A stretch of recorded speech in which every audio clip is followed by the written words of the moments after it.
If holiday health advice isn't working for you, it's not because you're undisciplined. It's probably because the advice you're seeing isn't designed for you and the stage your nervous system is in. This is one of the hardest times of year, and I think that's why so many of us use the time as a training ground to try to start and embody new habits for the new year. A lot of us heading into the new year, we start to assess our health. Maybe we finally get the blood labs done that we haven't gotten done all year because we want to use our insurance, and the winter time is coming and we might be scared to gain weight, or we might be scared that we're going to be depressed, or we might be scared that both of those things may happen, and we could end up in February on Lexapro and unhappy with our lives for the last 6 months.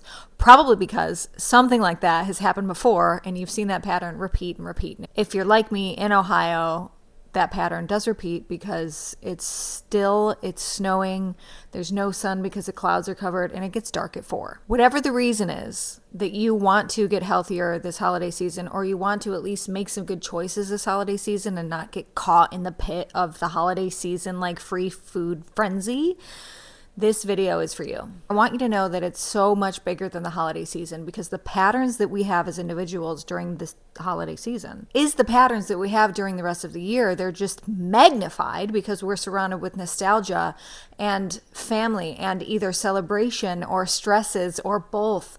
We're busy. We don't have the time. We want the convenience. We're used to these foods from the beginning of our lives, and our bodies just crave them. My guidance to you is going to be depending where you're starting. And there are 4 stages of the nervous system that I see and that I've noticed in myself along my own healing journey that may be able to help you in a way that your normal healthy advice videos don't. I asked my online community why it was so hard to eat during the holidays, and I received over 35 answers, some of which said, it's definitely because of the people around us. I have a hard time because of my family and friends. It's a scientific fact that people around us influence us in ways that tap into our subconscious level. Another person said, the healthy options are usually shamed as not being good or weird. Bringing something you can eat to a gathering when you follow dietary restrictions can be hard if you know the reactions will be negative. And I have dealt with this personally over the years. People think that you don't like their food, or maybe you just need to like relax and have a piece of pie, when they don't understand if you're very sick or very committed, that could really make you feel not good. And they don't get it. Another person said, we're numbing loneliness, the loss of loved ones, being around certain family members, etc. I lost my father this year. I don't feel lonely. I feel numb. And it would be very easy for me to let that numbness pile over into what I want for myself in my future. Being around certain family members can be really, really challenging, not only because if you love them so much and you're celebrating with them and you guys used to eat all these things, you want to do that, but maybe they're really stressful and you don't like being around them, and so you're trying to regulate yourself with food or with certain actions or drinks. Another person said time constraints. Stress from family and expenses piling up is a big one for many people, and troubles around finances is going to create more stress, and stress creates a body that makes it easier to make unwanted decisions. My brother said evolution. We used to cook food around campfires and then eat and socialize. It's programmed into our brains. I'll just read a few more. Because our traditional food is full of carbs and shit from generations past, which is absolutely truth. And now we have these food scientists that are making foods like hit the bliss point in our brain, and we're literally consuming drugs on the daily or weekly or monthly, and then we want more, and then we get caught in the cycle. Agnes said, lack of a good, consistent diet every day. Very true. If you are not practiced in your daily habits, it will be way harder for you to be practiced in the holidays because it's one of the hardest times of year. Rachel said traditions. We've always had these cookies, this pie, this mac and cheese. For me, it was this pizza from this one specific place in Little Italy in Cleveland.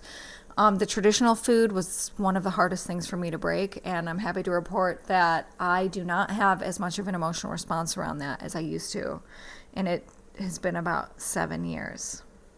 It's the one time of year that's a free pass to eat as much as you want and not get shamed for overeating. A really deep one. Tiffany said, for me, when I broke down the holiday traditions about food, shadow work revealed to me that I had such an attachment to holiday food and sweets because holidays were the one time my parents were happy and no one was fighting, yelling, angry, etc. Everyone was on their best behavior. So adult me still subconsciously associated sweets and comfort foods and holiday meals with rare peace and safety. And when life felt stressful or unsafe, adult me would still reach for those associated foods, even though I didn't understand why, and it would inevitably be followed by shame. Addressing the core issue of feeling safe, along with some neuro-linguistic techniques, helped me rewire those pathways. And NLP is something very interesting if you are in the work and you want to dive deeper into some subconscious work. I suggest it. Christina said, it's the mindset that treating yourself means eating something less healthy. Jenny said FOMO. Lucy said pop culture. Brooklyn said stress. Rachel said grief. Julia said being so overstimulated, I don't care. I think we're also conditioned to cheat or work hard for a treat. And there was many, many more. So my point into reading all of these is that everybody has different reasons. Everybody has different patterns. And this is why a lot of those like 10 steps to eat healthier on the holidays with portion control and the 80-20 rule don't actually help a lot of people. And that's not why I don't want to get on here and just tell you to eat healthier, because if it was that easy, then we would all do it. So as we move into this video, you're going to see where you are on the scale and what stage you may be in with the relationship with your body. And I hope you find some value, and I hope you can take just one or two ideas forward with you this holiday season and really start to set some patterns that you can keep for the long road and for the long game, and where you can really see some change starting now and moving into the next 6 months or year. So I'm not actually going to tell you to eat healthier. I am going to give you what could be a foundation for you to create a new lifestyle for the rest of your life and start to create patterns and habits now that support a healthier you tomorrow and into the new year and in 2 years and in 5 years. No yo-yo dieting here. No yo-yo habits here. We live for sustainability. We play the long game. We want the changes and the energy we put into the changes we're trying to make to stick. And that is my intention in this video for you. And that is also my intention as I move through my own holiday season, as I am going on my first caloric deficit, my first cut after a weight training bulk. And I'm doing that in the depths of the holiday season. And I'm a sweets girl. And I also have the tools from doing these things for years and years that I get to use and I get to sharpen during this holiday season right with you. Before I get into the 4 stages of where your nervous system might be and how to move forward within the stage that you could be in, I want to talk about some of the pitfalls that I see as people move into the holiday season, including myself, that actually don't help us at all. One of those is trying to be perfect, trying to make either 80% perfect decisions or trying to actually be perfect and think that you will breeze through this easily, or you have to be perfect or else you're a piece of crap and you never can do anything right and you're going to be fat and diseased. This is a pitfall that we can get stuck into. And if you are in one of these beginning stages of where your nervous system might be and you don't have a lot of healthy habits right now, and it's been hard for you to stay consistent, and you're just looking for this like internal motivation of this one big thing that you can make, this one big change, and then you're going to be able to tell yourself and your friends in 5 years, look, this Christmas I changed it all, and then I got healthy in this way, and I got off some of my meds, or I lost all this weight, or blank, blank, blank, my mental health improved. I'm here to remind you that now may not be the time to do it. If you're anything like me, neurodivergent, has issues with consistency, I make decisions when I'm really excited, and then when I'm feeling not so excited, it's hard and has been hard for me to keep consistent with those decisions. If you don't really have any good habits yet, and you haven't really learned the tools to create consistent, healthy changes in your habits, and you expect yourself to do these crazy tricks in the holiday season and try to combat the nostalgia and try to combat the sugar and carbs that play on our systems and try to combat all of the food that surrounded us all the time and try to combat the stress and all these things, it's like you're walking into a gym for the first time and expecting yourself to know how to use all the equipment, and not only expecting yourself to use all that equipment, but to put a lot of weight on that equipment. The holidays is a challenge for a lot of us, if not most of us.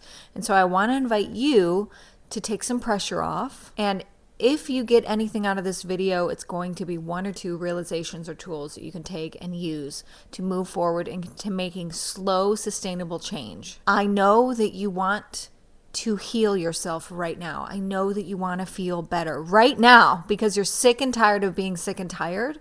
I know that whatever reason that makes your eyes teary or that creates anger in you because you can't seem to figure out what's going on, why you can't stop these habits, I understand that you want that to end immediately. And the more that I became okay with remembering that this is a process, the quicker I made changes. So the more I became okay with it being slower, the more changes I made quicker, which is this weird paradox in the healing journey. I don't want you to go into the holiday season with these big goals and burn out and then actually, fall down the hill a little bit on this mountain you've been trying to climb. Because that happens to me. That's happened to me over and over in this holiday season. And it would start, October. There's candy. My body knew that October was coming because even before I even saw any candy, I craved candy. I like the chewy stuff, Tootsie Rolls. I do like the chocolate stuff too. I like candy. And October, body craved it because I've had it every freaking year since I was 3 years old.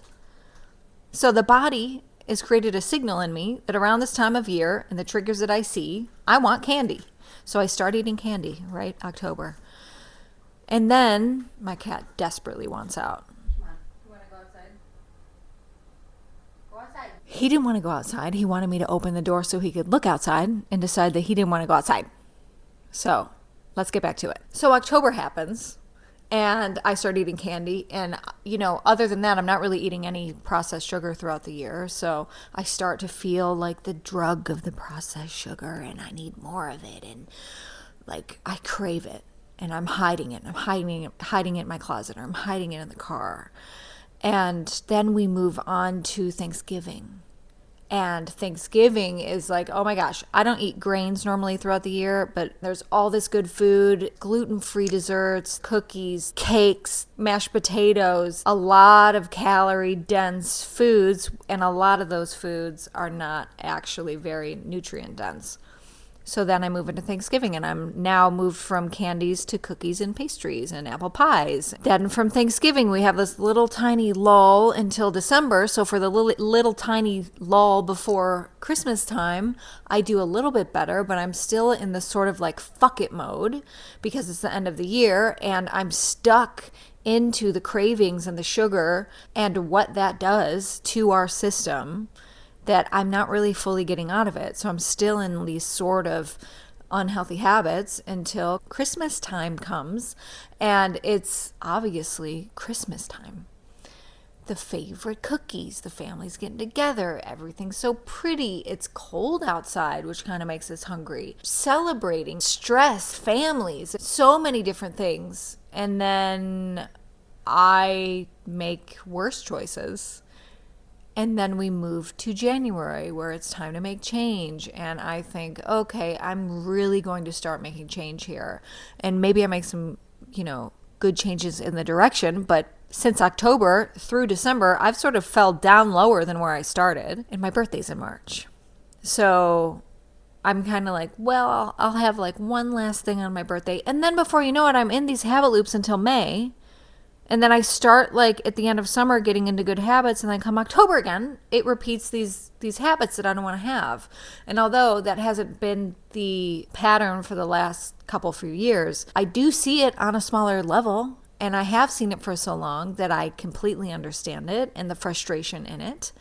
And this is why I'm making this video, because I've learned enough tools and I've learned enough ways to make sustainable change that I have gotten off of very extreme medication for Crohn's disease diagnosis, pancreatic insufficiency, and now I'm slowly getting off my migraine meds.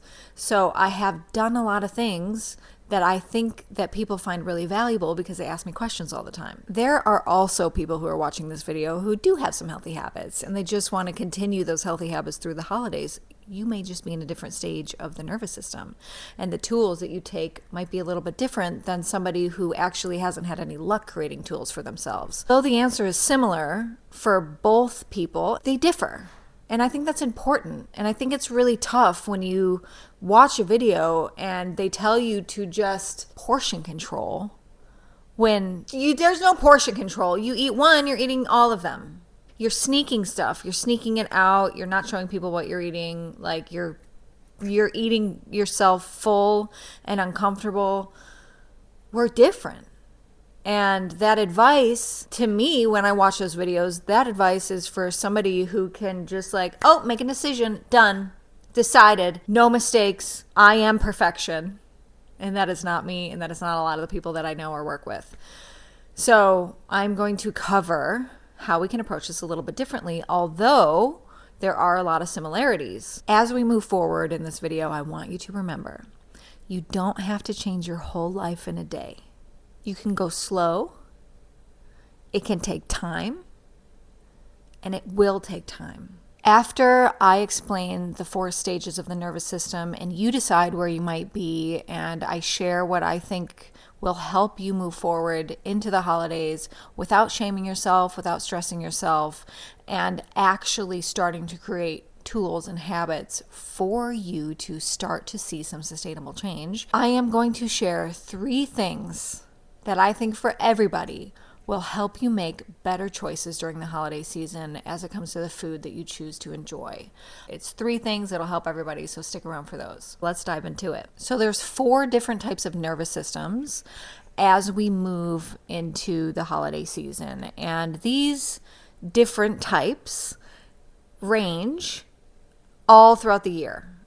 You are in a different type of nervous system every single day, and sometimes it changes. For the most part, we're going to drop into one of the 4 types. If we know how to move forward, and if we know what might be too much for us at the time, that's going to really support us in transitioning to the next level of type. Number 4 is where you want to be. Number 1 is where I don't think you want to be if you've watched the video this long. And we want to get to this very lucid body and to a place where we really can hear the signals of our body. We communicate with our body.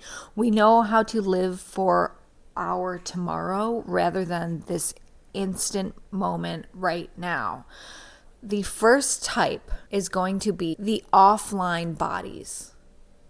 And as I go through these types, you may decide that you see these outside of yourself, and you probably are going to see them more now that you're learning about them, which is really interesting and really cool because we can start to get curious with people's patterns just from a perspective of learning our own.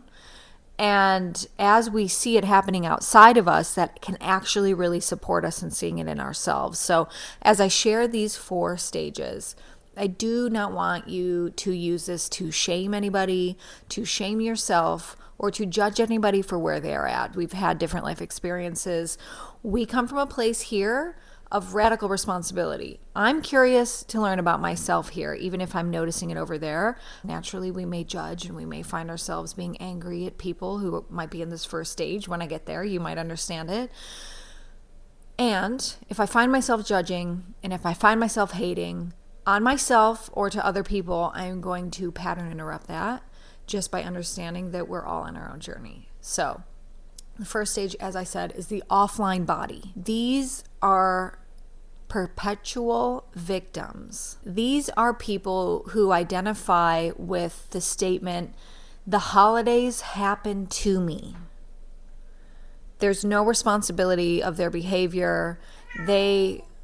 What's wrong? They take what comes at them, and that's what happens. The food that is there is there. The stress that is there is there.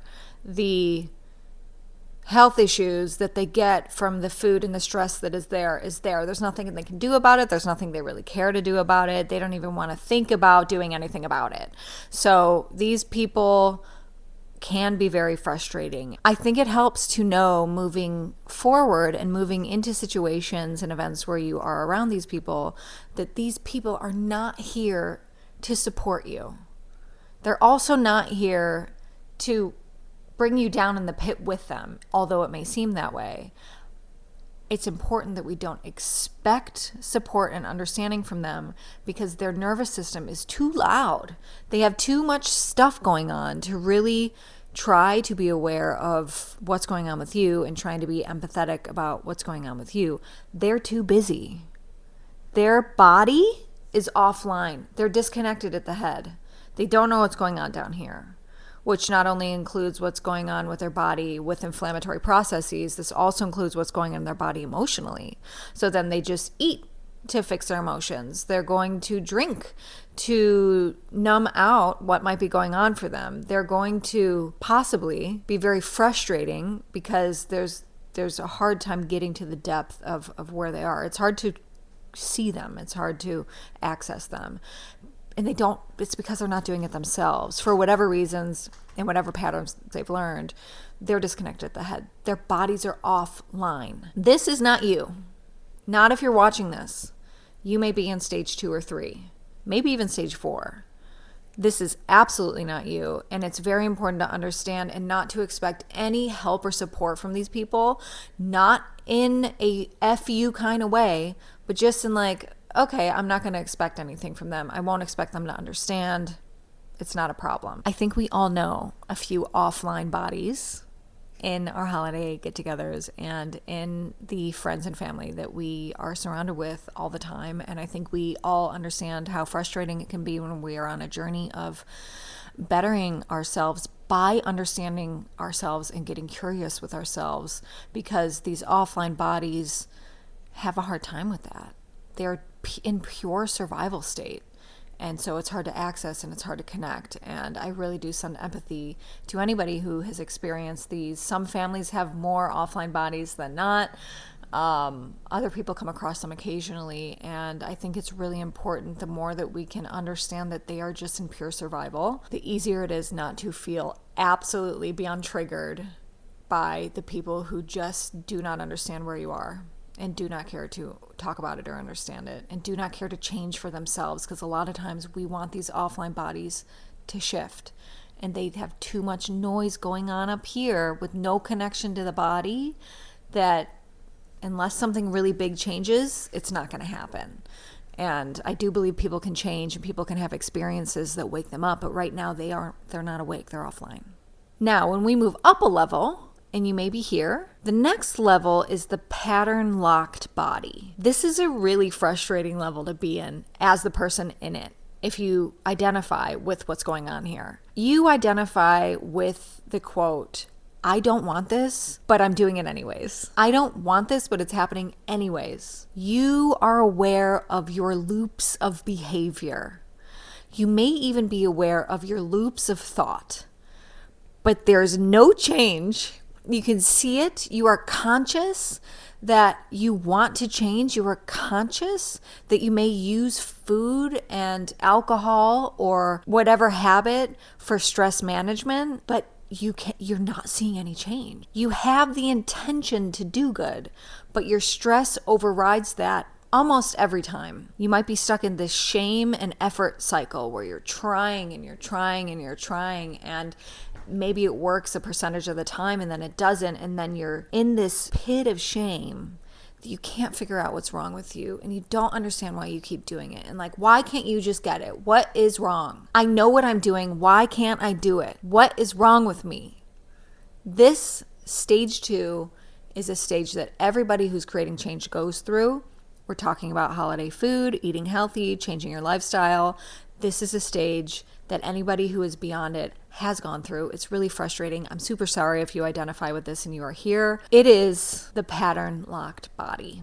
You are stuck in patterns of action without being able to create the big enough gap between something that's happening and the actual action you want to take, the stimulus and your response.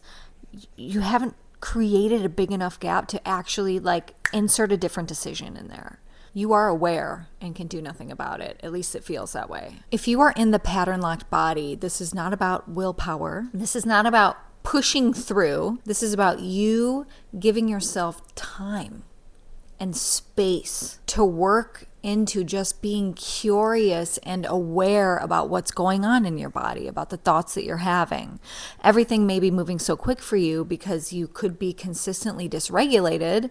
And when your body is consistently dysregulated, the choices that we make are not going to be as beneficial as the choices that we make when we're dysregulated. So what I want you to try is just giving yourself space. Sit a little further from the food. Take one deep breath before you decide to eat something. Work to expand that gap between the stimulus and your response to the stimulus. A breath can do wonders. I'm not saying take a breath and don't eat the thing. I'm saying stop, take a breath, and just notice what happens with you. Maybe you don't eat it. Maybe you eat half of it. Maybe you still binge. You want to give yourself time to notice what's going on. I would move into these situations under the intention of noticing. And the one tool that I would use in these situations is when I'm noticing that I'm making a choice that I don't want to make, maybe I'm going to just stop and take a nice slow breath or 3 and just take note about how I'm feeling. See if the breath doesn't ground me a little bit into the moment. And maybe that helps you make a better choice. Maybe it doesn't. We'll have to see. What it is doing is creating a larger gap between your stimulus and response, and eventually that gap will be large enough to where you can insert a different decision and actually insert your intention into the choices that you're making. I would even go so far as to say before you walk in to a space that could have a lot of stimulus or food or stress that could create some unwanted decisions for you, take some space then. Take a breath just before you get out of the car, before you walk into the door, before you eat the food. The breath is your key here to creating more space, and eventually you will get to a spot to where you will create a different action and choose a different response. You don't have to do that every time.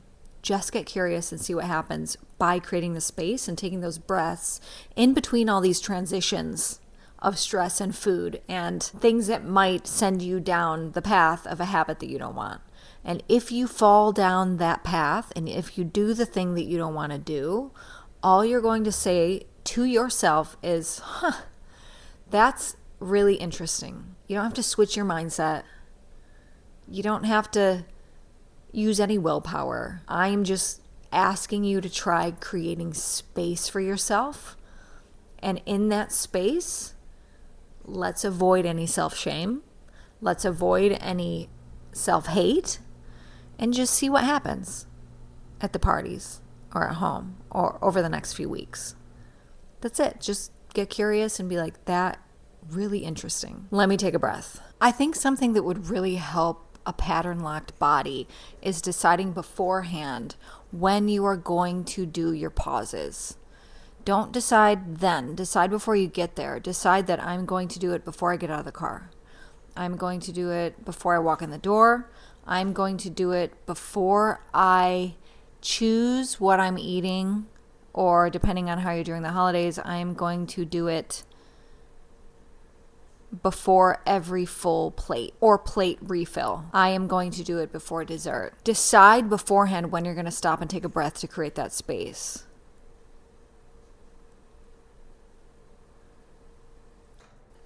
As you're getting curious with your patterns, I would recommend not even doing that at your parties or wherever you are until after everything is over, because that's just going to get crazy stress in your head and it's going to take you away from the moment, and that's not where we want you to be. We want you to be in the moment. And if you're too busy trying to overanalyze what's going on in your brain because you want to make these changes, it's actually probably working against you. So decide when you're going to take breath breaks. Know that creating space from you and the things and the triggers that you see is going to be the helpful thing here.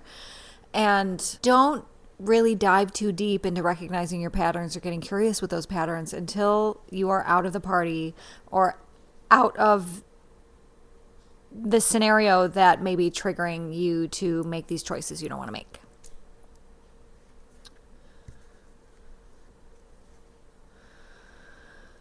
The third type of body is the emerging bodies. And I would believe that this could be you as well, because the emerging bodies have moved past the pattern locked bodies and they've created enough space to where now they are starting to use tools. They are starting to make better choices. They are starting to notice that gap between stimulus and response and inserting their intention for who they want to be and become.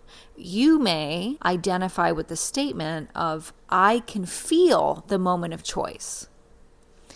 Maybe you're not there all the way. Maybe it doesn't work all the time.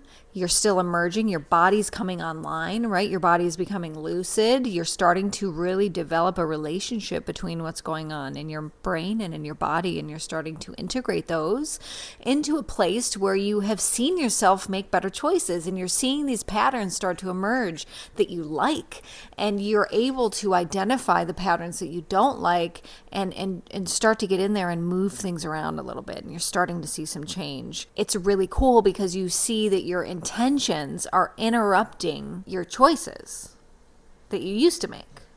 The intentions are overriding the old patterns, and that's really exciting. You're starting to learn how to choose differently.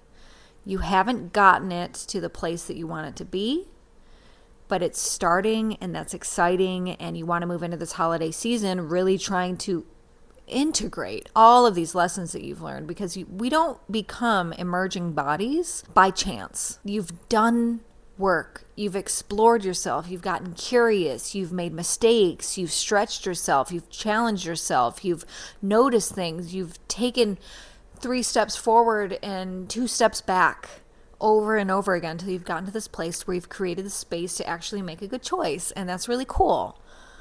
And so if you identify as either the pattern locked body or the emerging body, I want to celebrate you, because that means that you are on the journey. You're on the path and you're moving forward. And these are really cool things to notice and really cool things to celebrate, because I think a lot of times we can get caught up in, well, I'm not perfect yet. Well, look at how far I have to go. Well, what about this thing that I did last week that made me feel like I haven't made any change at all ever in my life? Even the people who have very lucid bodies go through that experience. So we're constantly always trying to switch. And somebody who may have a emerging body could move into a situation. This has happened with me. I speak from experience. You have an emerging body. You know how to make good choices. You're starting to learn how to make good choices. And then you go into like a family function or around a bunch of old friends, and you just revert back into the pattern lock body. Like, all you can do is take a breath before you eat the thing, because that just seems to be a highly triggered environment for your old patterns and habits and emotional triggers that might come up. The cool thing about being an emerging body is that you're going to notice when you slide back into that pattern locked body, and you're going to know that maybe the best thing that you can do right now, maybe the only thing that you can grab right now, is to create that space, and is to breathe before you walk in, or is to breathe before you eat the thing. And then hopefully that leads you into better choices, because you're creating awareness in the body, which is what this is all about. So pattern lock bodies, emerging bodies, if you are here, I had to get up and cook, so we've shifted. So emerging bodies, if you are here, you're going to identify with the line, I can feel the moment of choice. And you choose differently. The biggest difference between the pattern lock body and the emerging body is the emerging body notices the body's signals. You are becoming signal honoring. So you will be able to see, like, whoa, I'm really stressed right now, and I want to eat that peanut butter blossom to help me not feel stressed. Can I choose differently? And you're learning the language that the body is speaking to you. You're starting to have a dialogue here between your brain and your body. And inside that space is when you start to be signal honoring, which is a huge step forward from the pattern locked body. You're starting to learn what stress feels like, and you're starting to learn how to navigate that in a way that doesn't paralyze you, shame you, or actually put you into a situation where you're going to act the exact opposite than the way that you want to act. So emerging bodies is stage 3, and where everybody wants to get, which is stage 4, is the lucid bodies. And lucid bodies may identify with the line, I choose for my future. Because the only way we can choose for our future is if we feel safe right now. Because when we're trying to survive, we're not thinking about 10 minutes from now. We're thinking about right now. We're not thinking about next month, next week, tomorrow, 5 years. We're thinking about right now. How can I feel better right now? And lucid bodies think about the future. They think about later from a place of right now I am safe, or right now I can support myself in feeling safe. I turn off the fan, so I hope that helps. The lucid body enjoys food intentionally.